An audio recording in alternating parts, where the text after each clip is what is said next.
Isto é as coisas que nós usamos quase diariamente na nossa comida, tanto nos refogados como na própria cozinha. Masala significa todos estes pós. Portanto, o massalho é todo um conjunto que aqui se criou a nível culinário. Pronto, estes são os cominhos, são as sementes de mostarda. Isto é tudo colocado no refogado porque tem efeitos digestivos, não provoca gases, alivia a digestão, o sentido é esse. Este pó é feito com cominhos e as sementes de coentros, dá este pó. Isto é malagueta vermelha, isto é o açafrão. E por vezes usamos também a própria malagueta seca, sem ser moída.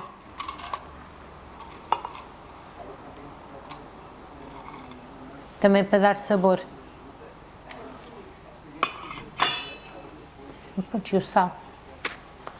Existe quase um número infindável de coisas que se pode utilizar. Até porque depois também varia um bocadinho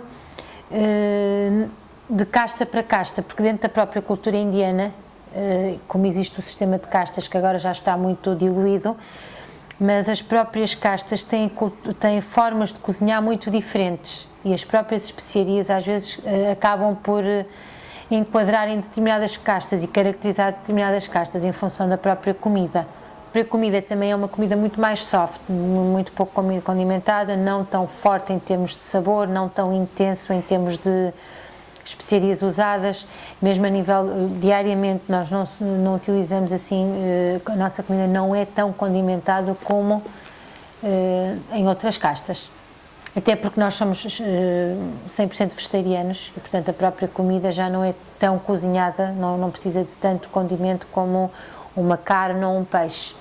São comidas muito mais leves, muito mais fáceis de cozinhar, muito mais rápidas, de fácil digestão. Normalmente quando nós pomos ou azeite ou óleo a uma temperatura não muito alta, a primeira coisa que se coloca são as sementes, portanto as coisas sólidas mesmo, tanto os cominhos como as sementes de mostarda ou a própria malagueta inteira. Depois coloca-se a gosto a cebola, o alho, o próprio tomate moído e só depois então as especiarias. Um pré-cozinhado, para depois se colocar então o que se vai cozinhar, ou as lentilhas, ou o arroz, ou o feijão, ou o grão, o que quer que se vá fazer.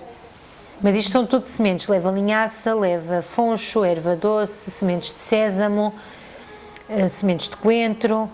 No fundo isto é tudo de foro digestivo, que é feito em casa, é uma mistura caseira, sim. Isto não são coisas que nós usemos todos os dias, tem a ver com determinadas rezas específicas em que algumas destas coisas serão usadas. A canela, o cravinho, o cardamomo, o açafrão também usamos, a noz moscada nos próprios doces. Da mesma forma que existe o terço para os católicos, este é o nosso terço, que se chama Mara. Aqui temos o tahari, que isto sim é uma coisa que é feita todos os dias, que é na vela de manteiga, no sentido de agradecer o incenso, também no sentido de purificar o próprio ar e acalmar a atmosfera, e o sino.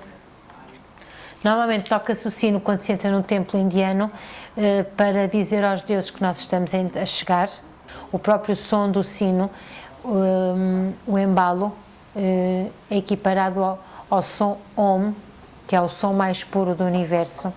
Surgiu a partir desse som e é também para relembrar esse som, que é para purificar toda a aura. O Om é o mantra mais poderoso que existe na nossa religião. E pronto, e o som desse mantra é equiparado ao som do embalo quando nós tocamos o cinto no sino e entramos no nosso templo.